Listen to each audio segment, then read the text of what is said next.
Assalamualaikum warahmatullahi wabarakatuh. Halo, perkenalkan nama saya Intan Melati dengan NIM 642300074 kelas 642A25 Prodi Manajemen Fakultas Ekonomi dan Bisnis Universitas Bina Sarana Informatika Cengkareng.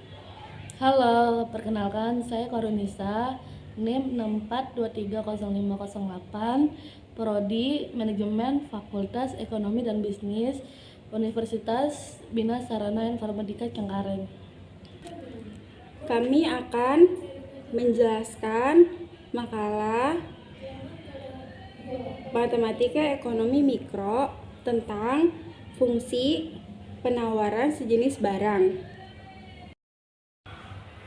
Pertama, saya akan menjelaskan apa itu pengertian penawaran. Dalam ilmu ekonomi, penawaran diartikan kesediaan penjual untuk menjual atau menyerahkan berbagai jumlah barang pada berbagai tingkat harga dan waktu tertentu dan keadaan tertentu. Penawaran juga dapat diartikan yaitu banyaknya barang atau jasa yang tersedia dan dapat ditawarkan oleh produsen kepada konsumen pada setiap tingkat harga selama periode waktu tertentu. Waktu tertentu menunjukkan periode atau saat tertentu dalam kondisi tertentu, menunjukkan keadaan ceteris paribus. Dalam rangka menjawab kebutuhan konsumen, pihak produsen menyediakan berbagai berbagai barang dan jasa. Barang dan jasa hasil produksi ini kemudian dijual kepada konsumen di pasar menurut tingkat harga tertentu. Permintaan bersangkut paut dengan pembelian dan pemakaian, sedangkan penawaran bersangkut paut pada penyediaan dan penjualan. Jadi, penawaran adalah jumlah barang dan jasa yang tersedia untuk dijual pada berbagai tingkat harga atau situasi. Pengertian penawaran menurut para ahli. Yang pertama, menurut T. Gilaros 2003, penawaran adalah jumlah suatu barang tertentu yang mau dijual pada berbagai kemungkinan harga selama jangka waktu tertentu. Ceteris paribus dari perumusan tersebut dapat dilihat bahwa pengertian penawaran menunjukkan hubungan fungsional antara jumlah yang mau dijual atau QS dan harga persatuan atau P. Berapa jumlah harga yang ditawarkan atau mau dijual yang dipengaruhi oleh harga barang yang bersangkutan. Yang kedua yaitu hukum-hukum penawaran. Hukum penawaran menunjukkan keterkaitan antara jumlah barang yang ditawarkan dengan tingkat harga. Dengan demikian, bunyi hukum penawaran adalah semakin tinggi harga, semakin banyak jumlah barang yang bersedia ditawarkan.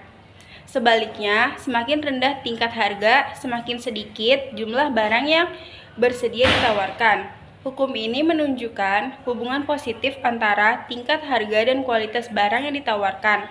Hal ini disebabkan karena harga yang tinggi memberikan keuntungan yang lebih kepada produsen. Jadi, produsen akan menawarkan akan banyak barang. Harga yang tinggi menyebabkan produsen berpendapat barang tersebut sangat diminta oleh konsumen, tetapi penawarannya kurang di pasaran. Hukum penawaran ini juga hanya berlaku apabila faktor-faktor lain yang mempengaruhi penawaran produk selain faktor harga barang itu sendiri dianggap konstan. Dalam analisis ini berarti jumlah produk yang ditawarkan hanya dianggap tergantung pada harga. Yang ketiga, jenis-jenis penawaran. 1. Penawaran marginal.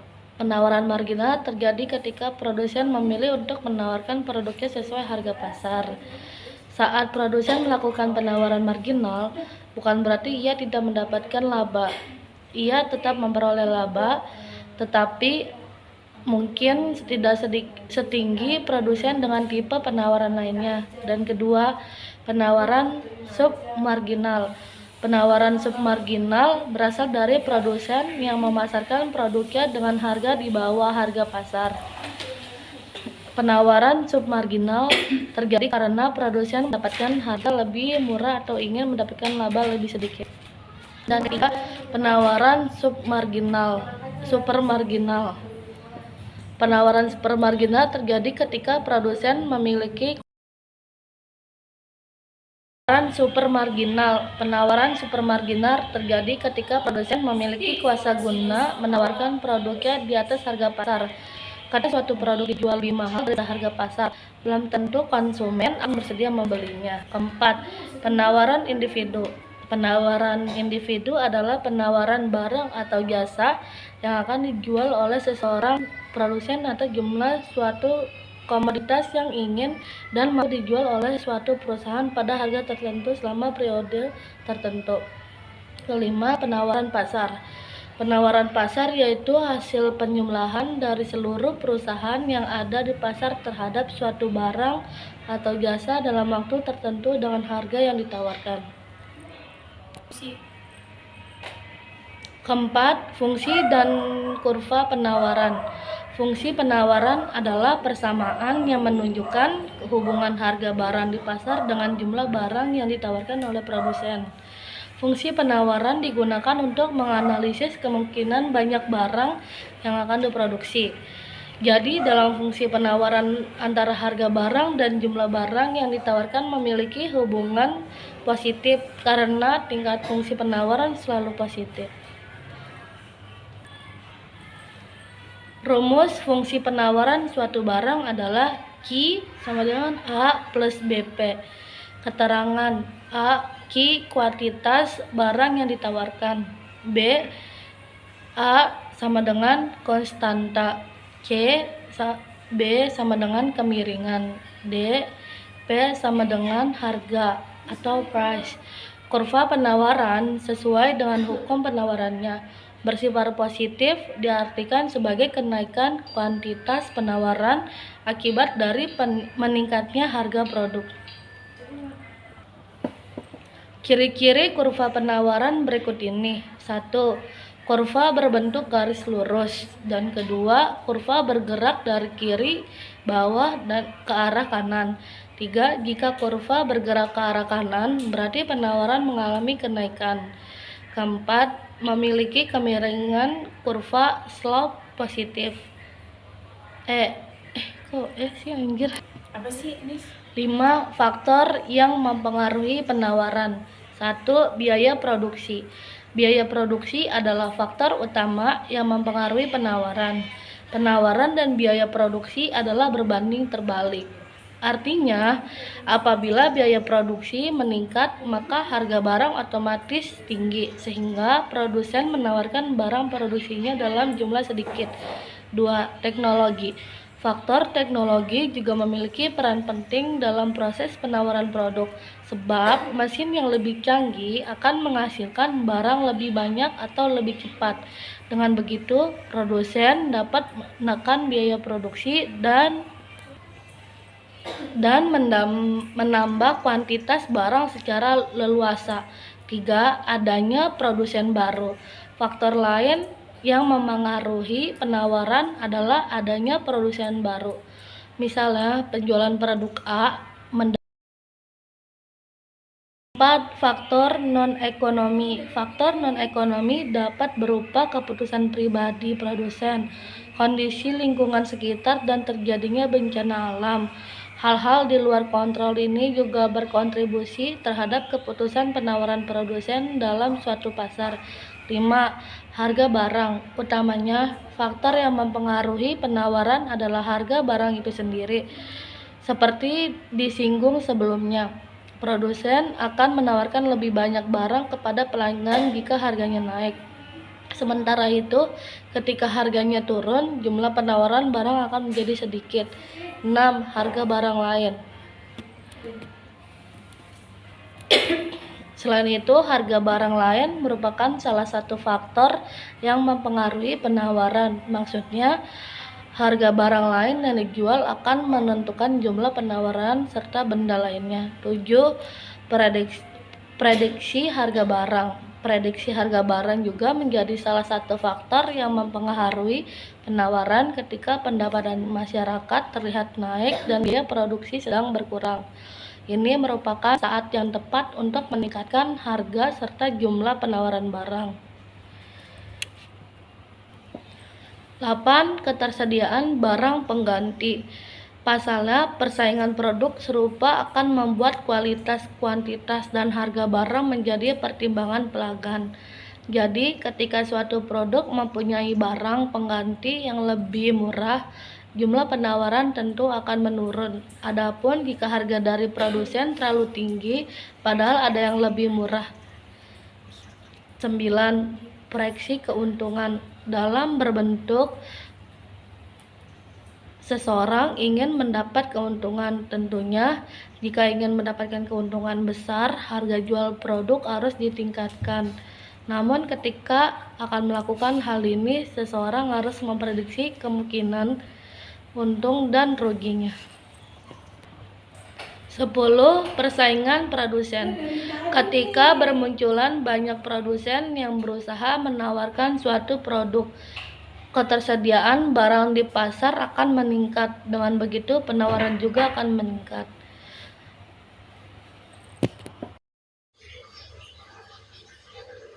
Saya akan menjawab pertanyaan dari materi fungsi penawaran sejenis barang dengan soal QS sama dengan 5P/3 dikurang 9. P itu harga tiap unit barang, QS kuantitas barang yang ditawarkan oleh produsen atau penjual. Pertanyaan yang pertama yaitu tentukan batas-batas nilai QS dan P yang memenuhi fungsi penawaran barang tersebut.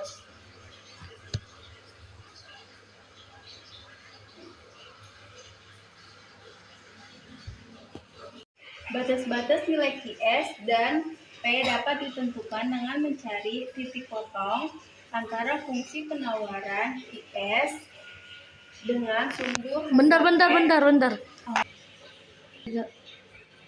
Yang pertama yaitu jawabannya QS sama dengan 5P/3 dikurang 9 bila QS sama dengan 0, maka 0 sama dengan 5P/3 dikurang 9 taruh bawah atau ditukar tempat sama dengan 5/3P. Jadi P sama dengan 27/5 sama dengan 4,5. Jadi batas-batas nilai QS dan P yang memenuhi fungsi penawaran tersebut adalah 4,5. Yang nomor 2 yaitu soalnya berapakah kuantitas barang yang ditawarkan oleh penjual atau produsen bila harga per unit barang tersebut adalah 15 dan 16. Berikut adalah caranya.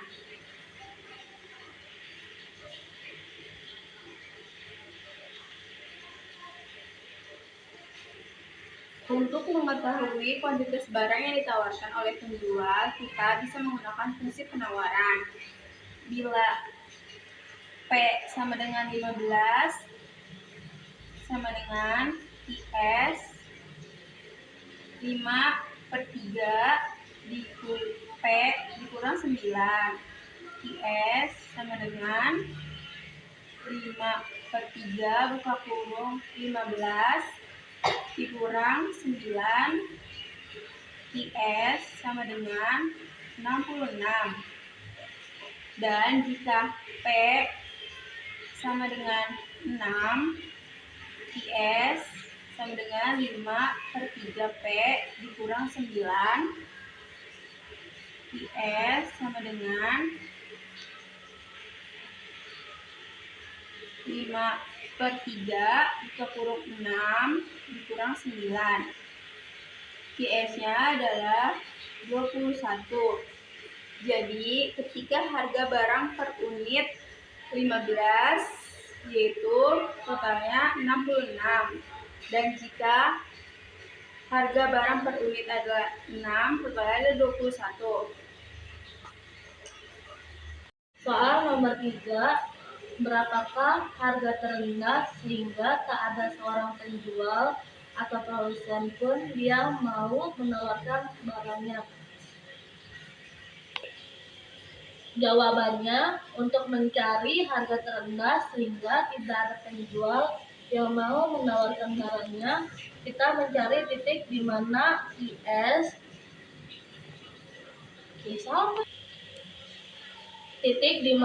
IS lebih besar dari 0. Jawabannya itu 3 IS sama dengan 0, IS sama dengan 5/3 P per 9, 0 sama dengan 5/3 P diambil 9.